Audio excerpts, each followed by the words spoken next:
Hello, and welcome to the fourth video in this series, where we will go over introductions, how to assist clients in writing their first or their introductory paragraphs. So just a reminder, here's the example prompt that we've been referring to throughout this series. I don't think we will refer directly to this too much in this video, but just keep it in mind. So some reminders right off the bat. The first and last thing in an essay is often the thing that readers will remember the most. That's going to linger with those readers. The introduction may not be the first thing that you write with a student or that a student wants to write. I would suggest writing an introduction and conclusion sort of in parallel, but I do think it's very important to begin with a working thesis statement or theme.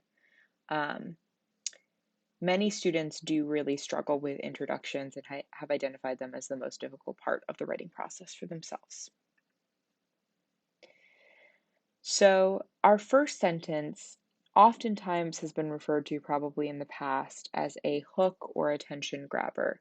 In high school, students were often taught the methods of using something like a question, a quote, or a definition.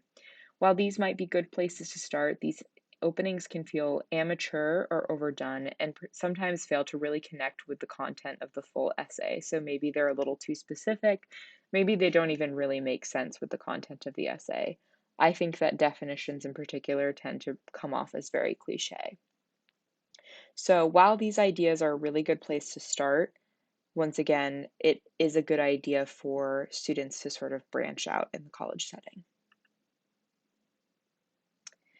Every type of writing has these sort of introductory paragraphs and opening sentences, but it's going to be different depending on the type of writing.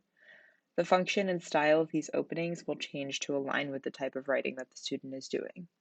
So, one question that can be answered in an opening sentence is, why does this matter? Why does what I'm writing about matter? Why does what this paper is talking about matter? Some examples of this: for a piece of scientific writing, the opening sentence may include a statistic that demonstrates the importance of the research conducted.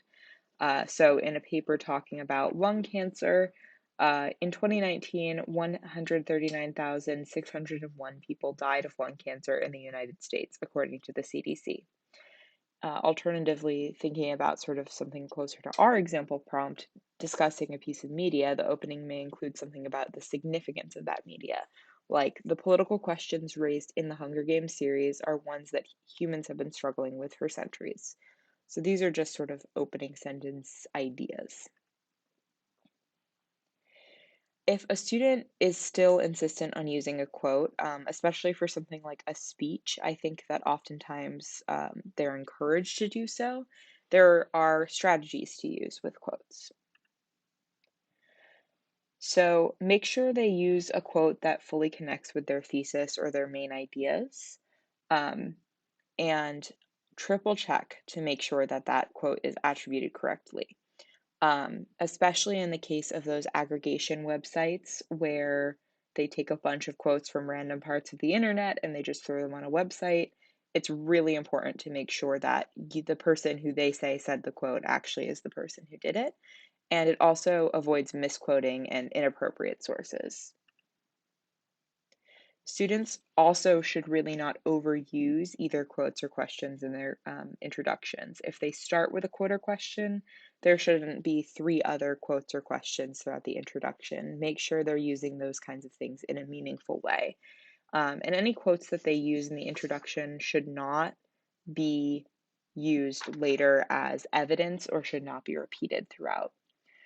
The last thing I want to say is the best way to sort of go about making opening sentences and theses and anything is by doing a bunch of different versions of them. So encourage students to paraphrase their first ideas several times in different ways to ensure they have a range of possibilities. And that is all I have about introductions. Thank you for listening.